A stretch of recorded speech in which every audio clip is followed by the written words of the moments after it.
My name's Roy Thompson. I head up Carpenter Box Financial Advisers, and I'm here today just to talk about Rishi Sunak's spring statement from yesterday. Rishi Sunak was under a lot of pressure in the run-up to the statement, not least because of the impact of inflation. It's not at record highs, but in recent history, it is reaching extremely high levels. The cost of living is much in the press and is under pressure. The intention was, or still is, that there will be a national insurance increase, or an increase to the rate at which national insurance is paid. And Rishi Sunak was under pressure to perhaps scrap that plan that was due to come in April. He's not scrapped that plan, but what he has done is increased the threshold at which point national insurance is paid. And for lower or middle income earners, that will represent a saving. So anticipated about £300 per annum for someone whose earnings sit in the basic rate band. So a very, very useful saving when we consider some of the implications of cost increases that we're seeing in our day-to-day spending.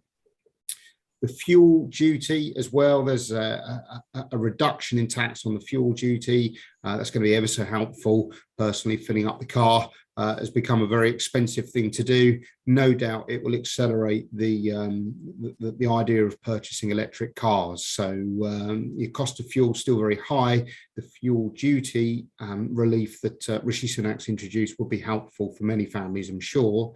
The other thing he had pledged to do is to reduce the basic rate tax band, currently 20% for earnings that fall in the basic rate tax band.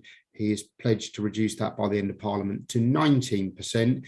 In my world as a financial advisor, that's good news, of course. Tax cuts are good news, and they help with that cost of living issue.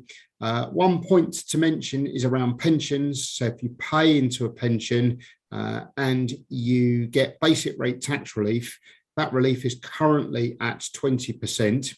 If in the future the tax relief is going down to 19%, that will represent a reduction of tax relief that's added to your pension. So put simply, if you're saving towards a retirement goal, you'll have to use a little bit more of your own money. The government's going to give you a little bit less help because they're not going to give you 20% tax relief. They're only going to give you 19% tax relief. It's fairly marginal, but all things help, of course. And what it does mean is if you're thinking about putting money into a pension, there's a marginal benefit to accelerating that and doing that over the course of the next year or so, whilst you get that more attractive rate of tax relief.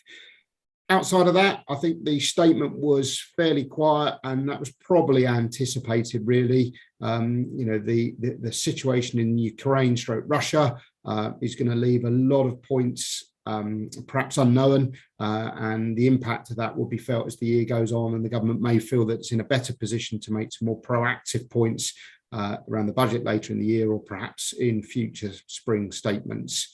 If you require any assistance regarding your own financial planning in relation to the spring statement or any other points, please do contact us at Carpenter Box. Thank you very much for listening.